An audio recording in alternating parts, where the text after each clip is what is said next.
તેમજ સર્વે ધર્મપ્રેમી ભાઈઓ અને બહેનો, આજે આપણે સૌ રાષ્ટ્રીય સ્વયંસેવક સંઘને શતાબ્દી વર્ષ ચાલી રહ્યું છે. એ શતાબ્દી વર્ષના ઉપક્રમે અત્યારે સમગ્ર ભારત વર્ષની અંદર હિન્દુ ધર્મ સંમેલનો થઈ રહ્યા છે. એક શતાબ્દી સુધી એક વિચાર સાથે એક સંગઠનને ચલાવવું એ ખરેખર આ યુગની સર્વશ્રેષ્ઠ શ્રેષ્ઠતા છે. રાષ્ટ્રીય સ્વયંસેવક સંઘ દ્વારા સમાજમાં રાષ્ટ્ર પ્રેમને ઉજાગર કરવો, સમાજમાં ધર્મ પ્રેમને ઉજાગર કરવો, એના માટેનું શ્રેષ્ઠ કાર્ય આખી શતાબ્દીમાં થયું છે. આજે હું હજારો ને લાખો રાષ્ટ્રીય સ્વયંસેવક સંઘના કાર્યકર્તાઓને આ પ્રસંગે ખૂબ ખૂબ અભિનંદન પાઠવું છું. કારણ કે એમણે પોતાના વ્યક્તિગત વૈભવ માટે નહીં, પણ ભારત માતાના વૈભવ માટે દિન રાત એક કર્યા છે. એમણે પોતાની સમૃદ્ધિ માટે નહીં, પણ ભારત દેશ સમૃદ્ધ બને એના માટે પોતાના જીવનની તપસ્યા લગાવી દીધી છે. એમણે માત્ર પોતાના પરિવારને પરિવાર નથી માન્યો, પણ એમણે આખા દેશને પરિવાર માન્યો છે. રાષ્ટ્રીય સ્વયંસેવક સંઘ દ્વારા સનાતન હિન્દુ ધર્મના મહાસંમેલનો થયા. એમાં સૌથી મોટી ઉપલબ્ધિ જો આ યુગની હોય તો 500 વર્ષથી અયોધ્યાની અંદર રામ જન્મભૂમિના સ્થાન ઉપર ભવ્ય રામ મંદિર બને એના માટે 500 વર્ષથી હિન્દુ સમાજ અને હિન્દુ સંતો પોતાનું બલિદાન આપી રહ્યા હતા, પોતાની પ્રાણની આહુતિ આપી રહ્યા હતા. આ દેશના સંતોએ ગોળી ખાઈને અયોધ્યાનું સરયુ નદીના નીરને આખું લાલ રંગ કરી દીધો હતો. એટલા બલિદાનો પછી પણ આપણે ભવ્ય રામ મંદિર બનાવી શકીશું કે કેમ? આ એક પ્રશ્ન હતો. ત્યારે રાષ્ટ્રીય સ્વયંસેવક સંઘે આખા ભારત વર્ષની અંદર સનાતન હિન્દુ ધર્મની જાગરણ કરીને શ્રી રામ માટેની અને હિન્દુ ધર્મ માટેની આ ભારત દેશના કરોડો દેશવાસીઓના હૃદયમાં પડેલી શ્રદ્ધાને એકત્રિત કરવાનું મહાભગીરથ કાર્ય કર્યું અને હિન્દુ ધર્મનો સૈલાબ આખા દેશમાં કાશ્મીરથી કન્યાકુમારી સુધીનું વાતાવરણ ઊભી કર્યું. અને એના ફળ સ્વરૂપે આજે અયોધ્યામાં રામ જન્મ મંદિર થયું છે. આ રાષ્ટ્રીય સ્વયંસેવક સંઘની શતાબ્દી છે. એટલા માટે જે સંઘનું શું કાર્ય છે, રાષ્ટ્રીય સ્વયંસેવક સંઘે સમાજમાં ચારિત્ર્યવાન વ્યક્તિ નિર્માણનું આખું કાર્ય કરી રહ્યા છે.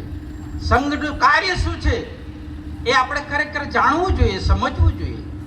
એટલે આજે જ્યારે હું વાત કરી રહ્યો છું ત્યારે મને કહેવાનું મન થાય છે કે આપણે કેટલા બધા ભાગ્યશાળી છીએ કે આપણને ભારત વર્ષમાં અને સનાતન હિન્દુ ધર્મ સંસ્કૃતિમાં જન્મ લેવાનું સૌભાગ્ય મળ્યું છે.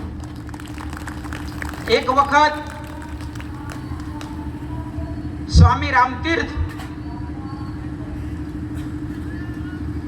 આ દેશના સાધુ અમેરિકાની ધરતી પર ગયા હતા અને ત્યારે એમના વ્યક્તિત્વથી, એમના સાધુથી, એમના જીવનથી પ્રભાવિત થઈને એક અમેરિકાની માતાએ પોતાનો દીકરો એમને અર્પણ કરી દીધો અને એવું કીધું કે આ મારા દીકરાને તમારા જેવો બનાવો. અને ત્યારે સ્વામી રામતીર્થે એમના દીકરાને ગળે લગાવીને પછી દીકરો પાછો માતાને સોંપી દીધો. ત્યારે અમેરિકાની માતાએ કીધું કે હું મારો દીકરો તમને સોંપવા આવી છું. અને ત્યારે સાધુએ કીધું કે માં, તમારી ભાવનાની કદર કરું છું, તમારી ભાવના બરાબર છે, પણ તમારા દીકરાને સ્વામી રામતીર્થ જેવો બનાવવો હોય, સ્વામી વિવેકાનંદ જેવો બનાવવો હોય, કે શંકરાચાર્યજી જેવા બનાવવા હોય, કે આ દેશના એવા મહાન સંત જેવા બનાવવા હોય ને, તો ભારતની ધરતી પર કોઈ માની પેટે જન્મ લેવો પડે. એમાં અમેરિકાની ધરતી પર ના મેળ પડે. કારણ કે હું મારા પ્રવચનમાં કાયમ કહું છું કે કેસર પકવવું હોય ને તો ભલે અત્યારે લેબોરેટરીમાં પકવે, પણ એ ગુણવત્તા કાશ્મીરમાં આવે ને ના આવે. કેસર પકવવા માટે કાશ્મીરની આબોહવા જોઈએ, કાજુ પકવવા માટે ગોવાની આબોહવા જોઈએ, અને ચા પકવવા માટે આસામના બગીચામાં પાકે. જઈ આ બધું ના પાકે. એટલા માટે હું તમને કહું છું કે તમે કેટલા નસીબદાર છીએ આપણે, કે જે ધરતી પર અયોધ્યા છે, જે ધરતી ઉપર વૃંદાવન છે, જે ધરતી ઉપર જગન્નાથપુરી છે, જે ધરતી ઉપર માં ગંગા છે, જે ધરતી ઉપર હિમાલય છે, કેદાર અને બદ્રીનાથ છે, જે ધરતી ઉપર સોમનાથજી છે, અને જે ધરતી ઉપર દ્વારિકા છે, જે ધરતી ઉપર રામાયણ છે, જે ધરતી ઉપર મહાભારત છે, જે ધરતી ઉપર ભાગવતજી છે, જે ધરતી ઉપર આવા સનાતન હિન્દુ સંસ્કૃતિના સંસ્કારો છે, એ ધરતી ઉપર તમને મને જન્મ લેવાનું સૌભાગ્ય મળ્યું. આ સામાન્ય સંસ્કૃતિ નથી. તમે ને મેં જે એના ઉપર જન્મ લીધો છે, જે ધર્મમાં, એ સામાન્ય ધર્મ નથી. આપણે થોડું ભૂલી ગયા છે, એટલે અમે સંતો તમને યાદ કરાવવા આવ્યા છે. સંતો બીજું શું કરે? અમારે તો જાગતે રહો આ ભૂમિકા કરવાની છે. ભગવાન રામચંદ્રજીએ જ્યારે રાવણ સામેના યુદ્ધમાં રાવણ સામે જ્યારે બાણ તાક્યું ને, ત્યારે વિભીષણે રામને ભલામણ કરી કે પ્રભુ, તમે એમ કે રાવણ સામે આ સામાન્ય બાણ તાકી રહ્યા છો, પણ તમને ખબર નથી કે રાવણ મહાપ્રપંચી છે, મહાકપટી છે, એને અનેક જાતના છળ આવડે છે, એનામાં અદ્રશ્ય થવાની શક્તિ છે, એને પ્રગટ થઈ જવાની શક્તિ છે, એનામાં છુપાઈ જવાની શક્તિ છે, એવો અનેક પ્રકારનો માયાવી છે. એટલે તમારું બાણ ક્યાંક વ્યર્થ ના જાય ને, એટલા માટે હું તમારું ધ્યાન દોરું છું. અને તે દિવસે ભગવાન રામે વિભીષણને કહ્યું હતું કે વિભીષણ, મેં આજે મારા ધનુષ ઉપર આજે બાણ ચડાવ્યું, જેમાં કોઈ દિવ્ય શક્તિ નથી, એમાં મારી કોઈ મંત્રની શક્તિ નથી, પણ આ બાણ ઉપર મેં મારા પૂર્વજોનું પુણ્ય મૂક્યું છે, કે જે એક સમયે ભારત વર્ષના રાજા હરિશ્ચંદ્ર, કે જે ચક્રવર્તી રાજા નવખંડ ધરતીના હતા, પણ એના સ્વપ્નનો સંકલ્પ, ખાલી સપનામાં આવેલી વાતને પૂરી કરવા માટે સમગ્ર રાજપાટ દાનમાં આપી દીધું, અને પોતાના દીકરાને અગ્નિ સંસ્કાર કરવા માટે એક દોકડો બી નતો. ચક્રવર્તી રાજા નવખંડ ધરતીના રાજા પાસે પોતાના દીકરાની અંતિમ ક્રિયા કરવા માટે એક દોકડો નતો. એ પુણ્યને રામ કહે છે કે હું મારા બાણ ઉપર ચડાવું છું. મારા વંશના રાજાઓ, દિલીપ રાજાએ ગાયની રક્ષા માટે થઈને સિંહની સામે પોતાનું શરીર અર્પણ કરી દીધું કે તમને ભૂખ લાગી હોય તો મને ખાઈ જાઓ, પણ જ્યાં સુધી હું જીવું છું ને ત્યાં સુધી ગાય માતાનું તમે ભક્ષણ નહીં કરી શકો. એ રામ કે મેં એમનું પુણ્ય આ બાણ ઉપર મૂક્યું છે. ભગવાન રામ કહે છે કે જે માં ગંગાને સ્વર્ગમાંથી પૃથ્વી પર લાવવા માટે 3 પેઢી સુધી મારા પૂર્વજોએ જે તપસ્યા કરી છે, દિલીપ, અંશુમાન અને ભગીરથ, અને ત્યારે જે આ માં ગંગા જે ધરતી પર આવ્યા છે ને, એમની તપસ્યાને હું મારા બાણ ઉપર મૂકું છું. અને આજે આ સંસારમાં ત્રિલોકની અંદર કોઈની તાકાત નથી કે જો મારા પૂર્વજો જે અંબરીશ રાજા, એની બ્રાહ્મણ ભક્તિની રક્ષા કરવા માટે સાક્ષાત વિષ્ણુએ એની રક્ષામાં સુદર્શન ચક્ર મૂકેલું હતું, એવા બ્રાહ્મણ ભક્ત મારા પૂર્વજ અંબરીશનું મેં પુણ્ય આની અંદર મૂક્યું છે. આજે દુનિયાની અંદર કોઈ તાકાત નથી, 14 લોકમાં કોઈ તાકાત નથી કે રાવણને આજે બચાવી શકે. એના કપટને એને ઉગાડું થતા કોઈ બચાવી શકે. આ બધી વાતો મેં તમને એટલા માટે કરી કે આપણો ઇતિહાસ શું છે, આપણો વારસો શું છે, આપણી આધ્યાત્મિક સમૃદ્ધિ શું છે એનો તમને પરિચય થાય. એટલા માટે આ બહુ ટૂંકમાં મારે વાત કરવાની છે, એટલા માટે મેં આ વાત કરી. એટલે કહું છું, ભારત એક દિવસ સનાતન સંસ્કૃતિ આપણી એટલી બધી વૈભવવાળી હતી કે સોમનાથની અંદર 250 મણ સોનાની સાંકળો લટકતી હતી. સોમનાથની અંદર ઘંટનાદ કરીને શિવ પૂજાની જાહેરાત થતી હતી. દરરોજના ગંગાજીનું પાણી શિવલિંગના અભિષેક માટે લાવવાની વ્યવસ્થા હતી.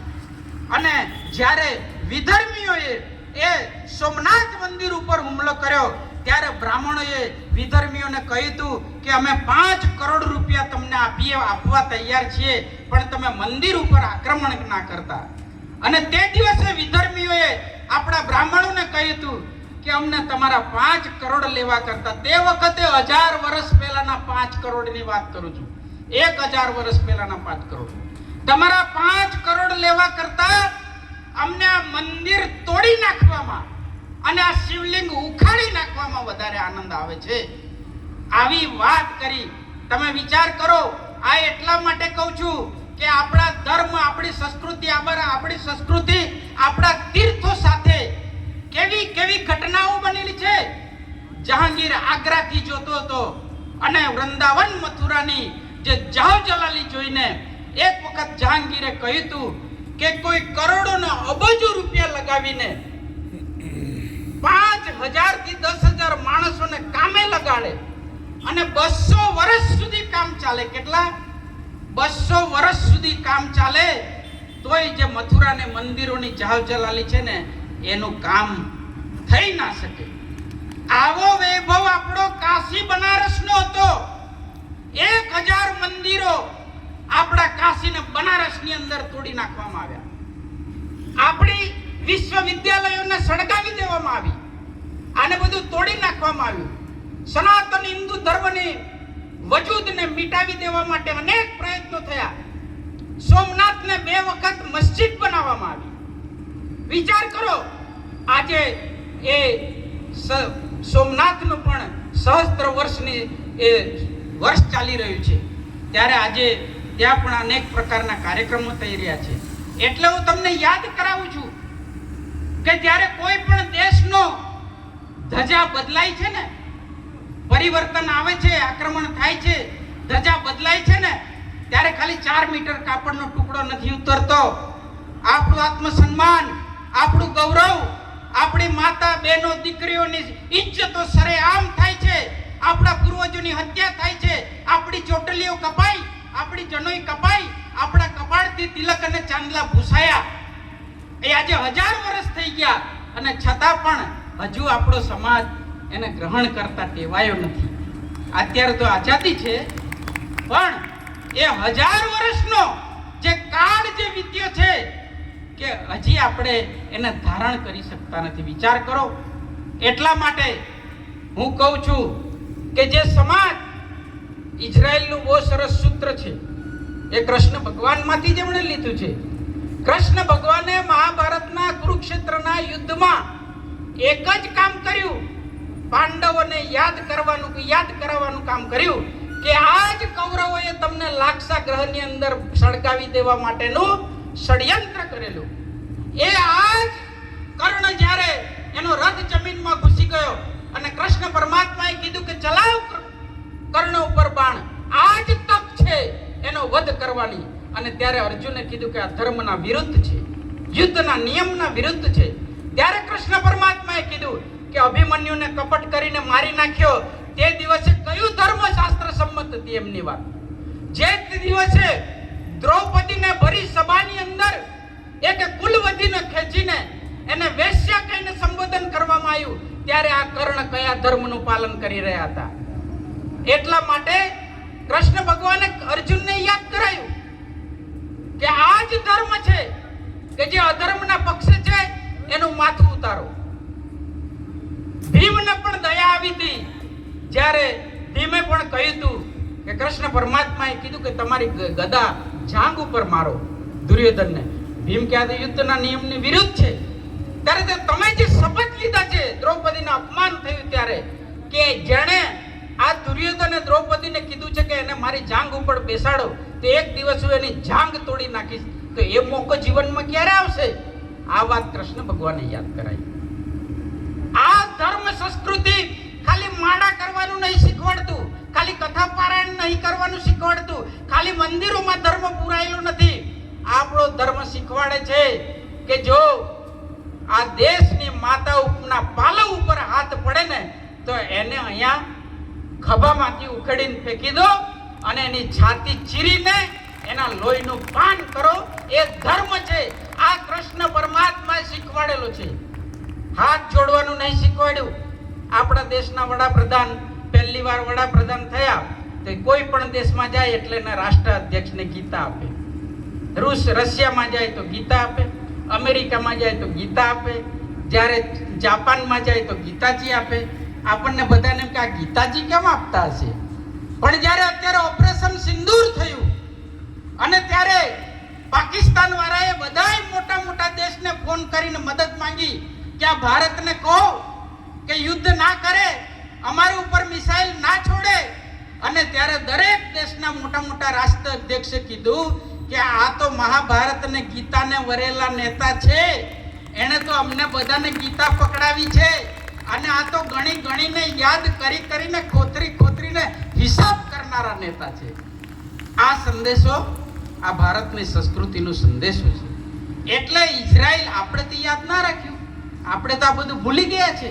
આપણી અંદર તો સહિષ્ણુતાના, ભાતૃભાવના, ભાઈચારાના એવા બધા ભાવ ઉમટે છે. ભાઈ આ બધો ભાઈચારો કોની હાથે કરવાનો? આસુરી શક્તિ સાથે ભાઈચારો નહીં કરવાનો. ભાઈચારો પોતાના સમાજ માટે કરવાનો છે, પોતાના ધર્મના લોકો માટે કરવાનો છે, પોતાની સંસ્કૃતિના લોકો માટે સાથે કરવાનો છે. અને એટલે જ કહું છું કે આ શતાબ્દી વર્ષ ચાલી રહ્યું છે ત્યારે એનો એક વિષય એવો પણ છે કે સમરસતા, કે દરેક સમાજના લોકોને સ્વીકારવા પડશે, બધાને સાથે લઈને ચાલવું પડશે. આપણે સમયે આવે ને, કોઈએ બહુ સરસ કીધું, ચૂંટણી આવે ત્યારે પાર્ટીના પક્ષમાં વેચાઈ જઈએ છીએ. સમાજની વાત આવે જ્ઞાતિ જાતિમાં વેચાઈ જઈએ છીએ. ધર્મની વાત આવે ત્યારે સંપ્રદાયોમાં વેચાઈ જઈએ છીએ. એટલે કોઈએ બહુ સરસ કીધું છે કે ગલી ગલી નગર નગર અનેક જણ વચ્ચે પણ જીવી રહ્યો છે માનવી જાણે કોઈ રણ વચ્ચે. આવી હાલત છે, આપણે બધા એકલા પડી ગયા છે. એટલા માટે રાષ્ટ્રીય સ્વયંસેવક સંઘનો એક જ મોટો ઉદ્દેશ્ય છે કે સમગ્ર હિન્દુને એક કરવા. ઊંચ નીચના ભાવને ભૂલવા પડશે. દરેકને પોતાનો ભાઈ માનીને ગળે લગાડવો પડશે. જ્યારે સોમનાથ મંદિર ઉપર હુમલો થયો ને ત્યારે બ્રાહ્મણોની જનોઈનું વજન કરવામાં આવ્યું ને ત્યારે 1.25 મણ થઈ હતી. 1.25 મણ જનોઈનું વજન થયું હતું. કારણ કે એમાં વટલાઈ ગયેલા જે હિન્દુઓ જેને અછૂત ગણતા હતા, જેને દૂર બેસાડતા હતા, જેની સાથે અડવાનો વ્યવહાર નતા રાખતા, એવા લોકો જે વટલાઈ ગયા હતા ને એ લોકો જ સેનાપતિ સૈનિક થઈને આવ્યા. અને ત્યારે એ લોકોએ આપણા હિન્દુઓની હત્યા કરી અને એમણે તલવારના ઝાટકા મારતા આપણને કીધેલું કે તમારા આ જ હાથ અમને અડતા અભડાતા હતા ને. એટલે આવું ઇતિહાસમાં ફરી ક્યારેય ના બને.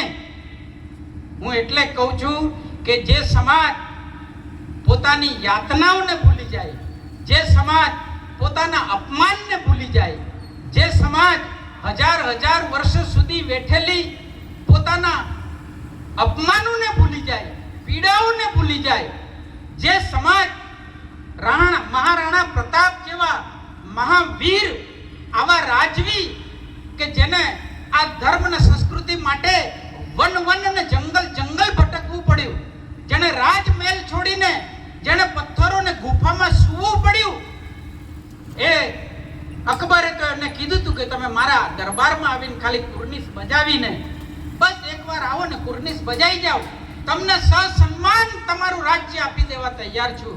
અને ત્યારે મહારાણા પ્રતાપે કીધું હતું કે આ મહારાણાનું માથું છે, આ હિન્દુ સમ્રાટનું માથું છે, આ માથું નમશે ને તો એકલિંગજીને નમશે અને કાં તો માતૃભૂમિને નડશે.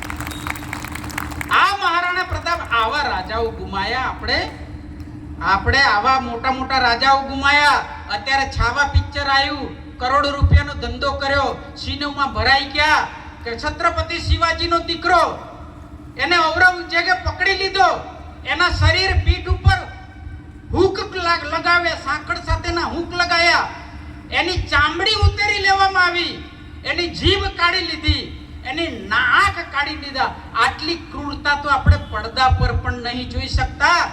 આટલી ક્રૂરતા આ ખાલી કલ્પના નથી, આનાથી પણ વધારે ક્રૂરતા હિન્દુ ધર્મ સંસ્કૃતિ અને હિન્દુઓ સાથે આ ધરતી ઉપર થઈ છે.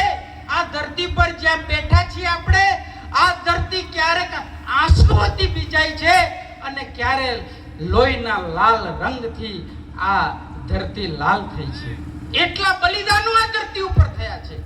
એટલા માટે હું યાદ અપાવવા માટે આવેલો છું કે જો આપણા બલિદાનોને ભૂલી જઈશું ને, જે પોતાના બલિદાનોને ભૂલી જાય, જે પોતાના અપમાનોને ભૂલી જાય, પીડાને ભૂલી જાય. ઇઝરાયલની અંદર એક નિયમ છે, હું આ પૂરું જ કરું છું, સમયની મર્યાદા છે એટલે. ઇઝરાયલની અંદર એક નિયમ છે કે ઇઝરાયલને જે યહૂદીઓને, જે નાઝીઓએ જે એમને અતિશય ક્રૂરતા કરી, એના ઉપર ધ સિલિન્ડર લિસ્ટ નામનું એક પિક્ચર બનેલું છે દુનિયામાં, અને એ પિક્ચર ઉપર પ્રતિબંધ છે, એને કોઈ બતાવી શકાય ની અવેલેબિલિટી નથી. ધ સિલિન્ડર લિસ્ટ નામનું પિક્ચર છે કે યહૂદીઓને કેવી રીતે મારવામાં આવતા હતા, કેવી રીતે ટ્રેનમાં લાવવામાં આવતા હતા, કેવી રીતે એમના વાળ કાપીને કાર્પેટ બનાવવામાં આવતી હતી, કેવી રીતે એમને ગેસના ચેમ્બરમાં 2,000 માણસોને એવું કહેવાતું હતું કે એ કેમ્પની અંદર જઈને માણસને બહાર નીકળવાનો એક જ રસ્તો હતો, ચીમનીના ધુમાડાના વાટે બહાર નીકળી શકાતું.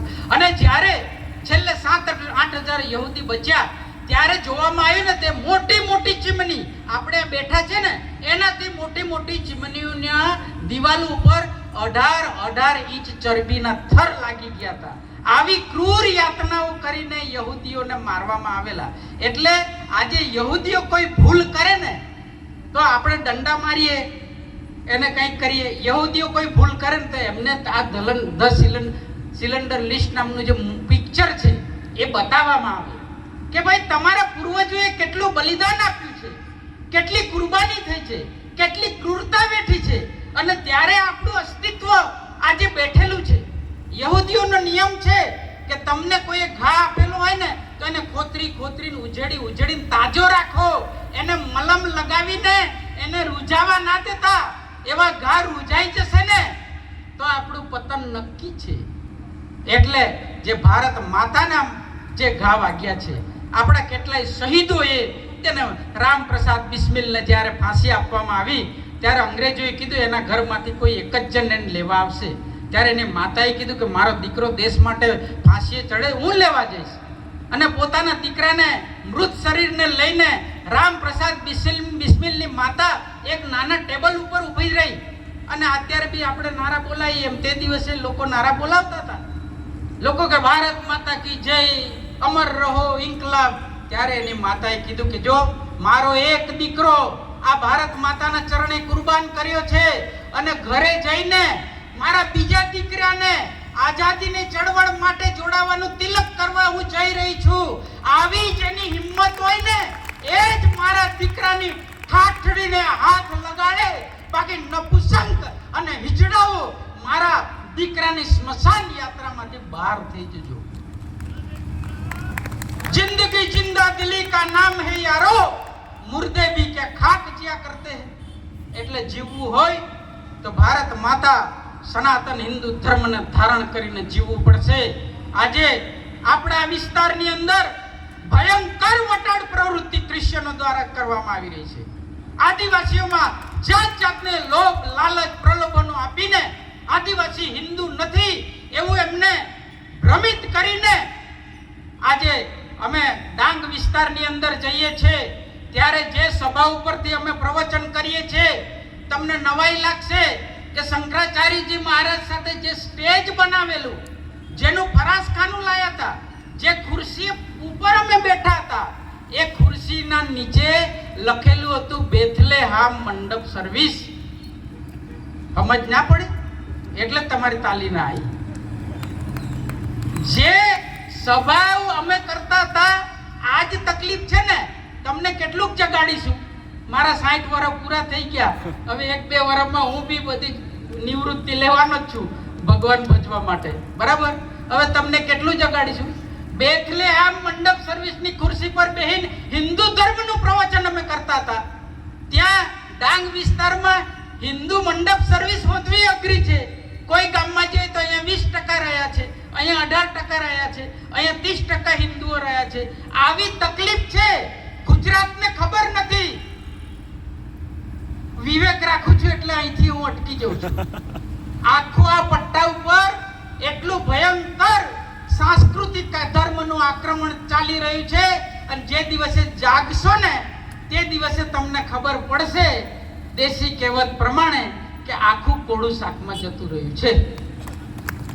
મેં તો મોહન ભાગવતજીને કીધું હતું કે ધર્મ જાગરણના કાર્યક્રમો આદિવાસીઓની વચ્ચે કરવાની જરૂર નહીં.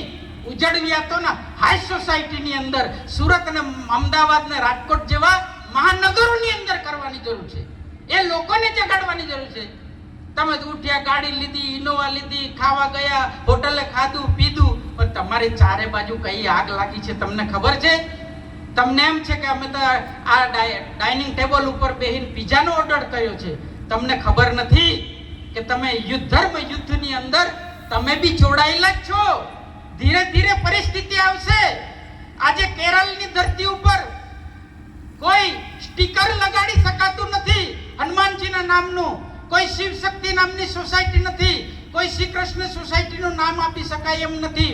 જે ધરતી ઉપર શંકરાચાર્યજીનો પ્રાદુર્ભાવ થયો, જે ધરતી ઉપર રામાનુજાચાર્ય જેવા મોટા મહાન આચાર્ય થયા, જેના 10,000 આચાર્યો જેના શિષ્ય હતા, એ ધરતી ઉપર ભગવાન રામકૃષ્ણ મહાદેવનું નામ નથી લેવાતું ભાઈ.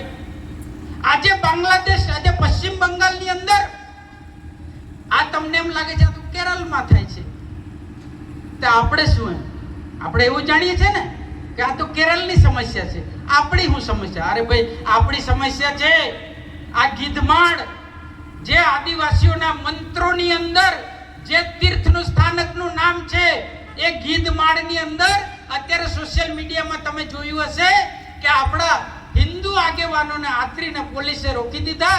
પોતાની ધર્મના આસ્થાની જગ્યા ઉપર જઈને પોતાની હરખી, પોતાની શ્રદ્ધા અને પોતાનું પૂજન નહીં કરવા દીધું. આ ઘટના તમારા ઉશિકાઈ જ બની છે, તમારા મારા ઉશિકાઈ જ બની છે.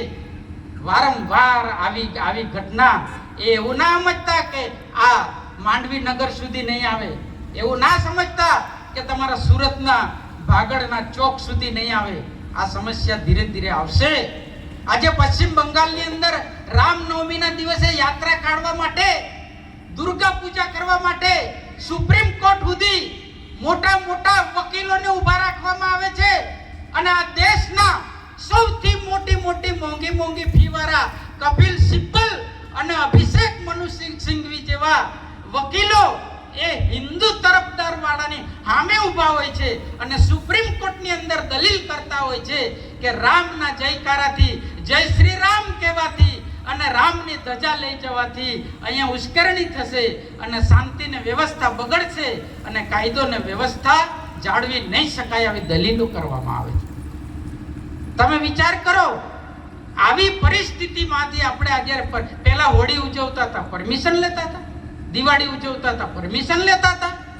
અત્યારે આદિવાસી વિસ્તારની જાહેરનામું બહાર પાડવામાં આવે છે આપણે આ ડાંગની અંદર કે 25મી જાન્યુઆરી થી આપણે 25મી ડિસેમ્બર થી તે 1લી જાન્યુઆરી સુધી આ ક્રિશ્ચિયનોનો તહેવાર છે, એટલે આદિવાસીઓના કોઈ કાર્યક્રમ કે આદિવાસીઓનો તહેવાર ના કે આદિવાસીનો મેળાવડો ના થવો જોઈએ. આવું જાહેરનામું બહાર પડે છે. આપણા ગુજરાતની અંદર જ અંદરવાડીની અંદર મેં સભા કરેલી, ત્યાંના આદિવાસીઓએ કીધું હતું કે 10 વર્ષથી અમે અહીંયા હોળી નહીં સળગાવી શકતા. કેટલા? 10 વર્ષથી હોળીનો તહેવાર આદિવાસીઓ નહીં ઉજવી શકતા. આવી સમસ્યા ચારે બાજુ છે. એટલા માટે જાગો. છેલ્લે એટલું જ કહેવા માટે આવ્યો છું કે પોતાના ધર્મ માટે જાગો, માતૃભૂમિ માટે જાગો. આપણે બધાએ જાગવું પડશે. અને સંઘર્ષ ખાલી આપણા બાપ દાદાઓ કરી ગયા એવું નહીં, આપણે સંઘર્ષ કરવો પડશે. આપણે પોતે પણ જે રાષ્ટ્રીય સ્વયંસેવક સંઘ ધીમે પણ મક્કમ ગતિએ અને ખૂબ સંયમથી રાષ્ટ્રીય સ્વયંસેવક સંઘ એક સદીથી જે આટલું કાર્ય કરી રહ્યા છે ને, ત્યારે એનામાંથી આ માંડ એક નરેન્દ્ર મોદી પેદા થયા, યોગી આદિત્યનાથ પેદા થયા, રાજનાથજી પેદા થયા. અને કોઈ દુશ્મન દેશ ગોળી છોડશે ને તો હામો ગોળો છોડીશું એવું કહેનારા ગુજરાતના સપૂત આપણા ગૃહમંત્રી અમિત શાહ જેવા પેદા થયા. એના માટે સદીઓ વીતી ગઈ ભાઈ. આપણને એમ કે રાષ્ટ્રીય સ્વયંસેવક શું કરે છે, એમની મિટિંગમાં 4 જણા હોય, 5 જણા હોય, 25 જણા હોય, 50 જણા હોય, શું કરે છે ખબર જ નથી. અને સાચું તમને કહું, હું છે ને સ્વયંસેવક જેવો જ છું વર્ષોથી, પણ હજી મને બી પૂરી ખબર નથી કે રાષ્ટ્રીય સ્વયંસેવક સંઘ શું કરે છે. પણ રાષ્ટ્રીય સ્વયંસેવક સંઘ, છેલ્લી વાક્ય મારું કહી દઉં કે રાષ્ટ્રીય સ્વયંસેવક સંઘ, હું કાયમ એક વાત કરું છું કે જ્યારે આ દેશને આઝાદ થવાની જરૂર હતી ને, ત્યારે એની પાસે સરદાર વલ્લભભાઈ પટેલ હતા, એની પાસે ભગતસિંહ હતા, એની પાસે વિવેકાનંદ હતા, એની સાથે સુભાષચંદ્ર બોઝ હતા. સુભાષચંદ્ર બોઝને કોઈ પૂછ્યું કે તમને કઈ રમત ગમે છે, ત્યારે સુભાષચંદ્ર બોઝે કીધું કે મને ફૂટબોલની રમત ગમે છે. તો કે તમને ફૂટબોલની રમત કેમ ગમે છે? ત્યારે સુભાષચંદ્રએ કીધું કે હું લાતોનો જવાબ લાતોથી આપવાનો હોય ને એવી રમતને પસંદ કરું છું. જેમણે આપણા ધર્મ ઉપર લાતો મારી છે, આપણી સંસ્કૃતિ ઉપર લાતો મારી છે, આપણી પ્રથા અને પરંપરા ઉપર લાતો મારી છે, આપણા તીર્થો અને આપણા તહેવારોને મિટાવી દેવા માટે પ્રયત્ન કર્યો છે, તો આપણે એમની સાથે સહિષ્ણુતા ના કેળવી શકાય. જે ભારતના સનાતન હિન્દુ ધર્મના વૈદિક સૂત્રો છે કે સર્વે ભવંતુ સુખીનઃ, કે બધા સુખી થાવ, સુહૃદમ સર્વભૂતાનામ, ભૂત પ્રાણી માત્રના સુહૃદ થાવ, આ સનાતન વેદના સૂત્રો છે. પણ આ કોની સાથે કરવાના? અફઘાનિસ્તાનની અંદર ઘટના ઘટી તો માથા ઉપર સરદારજીઓએ જે ગ્રંથ સાહેબને લઈને ભારતમાં આવવું પડ્યું.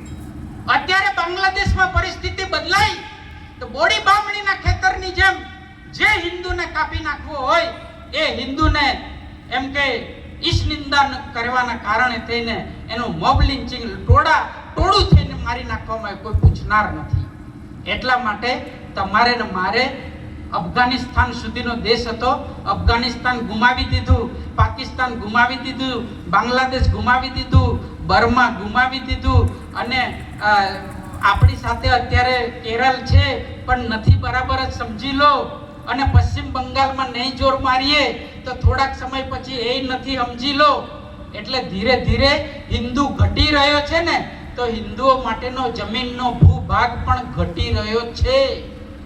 અને હિન્દુ ઘટશે ને તો એક દિવસ તમે એમ માનો છો કે આપણા માટે સુરક્ષિત ઠેકાણું નહીં હોય. ઈરાનની ધરતી ઉપર પારસીઓનું રાજ હતું, પણ એ પારસીઓ નાવડીમાં બેસીને એ દરિયો ખેડીને જે ધરતી જે નજીક આવે ત્યાં જાય, લોકો એમને ખાંકી કાઢતા હતા, જાઓ ભાઈ એ તમને આશરો નહીં મળે. એ ભારતના સંજાણ બંદરે આવ્યા અને ભારતે એને આશરો આપ્યો. આવી પરિસ્થિતિ એકલા પારસીઓની થશે એવું ના માનતા. આ સાધુ તમને ચેતવવા આવેલો છે. એવી પરિસ્થિતિ આ તમારી મારી પણ થઈ શકે. આ સભા છે, આટલું મોટું નગર છે, કેટલી વસ્તી હશે? આ ખુરશી માંડ 300-350 જણા આપણે છે. હું દાહોદની અંદર મેં સભા કરી તો 2 ગલીઓમાં દુકાનો ચાલે, બધા માલ સામાન વેચે, આવે છે. અને 25 જણનું અમારું ભજન મંડળ હતું, તે ઢોલકા વગાડે, મંજીરા વગાડે. અને પછી એની અંદર હું થોડી 5 મિનિટ વધારે બોલું છું. 2 દિવસ લીધા છે મેં અહીંયા આવવા માટે. મને પ્રાંતના અધિકારીએ કીધું સ્વામી તમારે જવું પડે એમ કરીને 2 દિવસ ફાળવ્યા છે. એટલે પછી 5 મિનિટ તો લઉં ને તમારી, બરાબર? અત્યારે આખી રાત ટ્રાવેલિંગ કરીને પહોંચીશ, ત્યારે પાછું હું પહોંચીશ. એટલે એ 25 જણા મારી આગળ વગાડે, પછી મારે ધર્મ સભા કરવાની. કોને? બધા ધમધોકાર દુકાન ચાલે, બજાર ચાલે. એ 25 જણા મારી હાથે જે આવેલા ને એ જ 25 જણાને મારે કથા કરવાની. તાલે 2 ગાડી મોકલીને તમને હું મારા મંદિરે ના બોલાવી લેતો. પછી મેં એ લોકોને કીધું કે આજે તમને સંતો આગળ આવીને બેસવાનો ટાઈમ નથી, આજે તમને હિન્દુ ધર્મ સંમેલનમાં આવવા માટેનો તમને ટાઈમ નથી, પણ યાદ રાખજો, મેં દાહોદની બજાર વચ્ચે બોલેલો કે યાદ રાખજો, એક દિવસે તમને તમારી દુકાનોમાંથી ખેંચી કાઢીને આ તમારા બંગલા ખાલી કરવાનો વારો ના આવે ને, તે દિવસે આજે સાધુ સંત પ્રસાદને કહેજો. આ 10 વર્ષ પહેલા મેં કીધેલું. અત્યારે મને એ દાહોદના લોકો આવીને મને કહેતા હતા કે સ્વામી આવો ને, કે અમારે બહુ તકલીફ છે, ધંધો નહીં કરવા દેતા, અમારા વિસ્તારમાં ઘર વેચવા પડે એવી પરિસ્થિતિ આવી ગઈ છે. તે હવે યાદ આવ્યું તમને?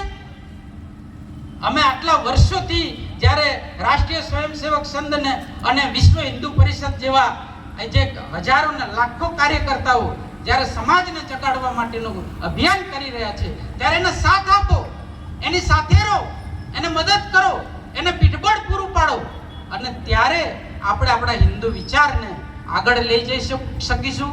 હિન્દુ ધર્મ, હિન્દુ સંસ્કૃતિ અને હિન્દુ સમાજનું ગૌરવ ત્યારે જ આપણે પાછું આપી શકીશું. એટલે આજને આટલી જ વાત કે જબ તક બાકી હૈ અજી ગરમ લહુ હમારા, હમ આઝાદી કો ગુમનામ નહીં હોને દેંગે.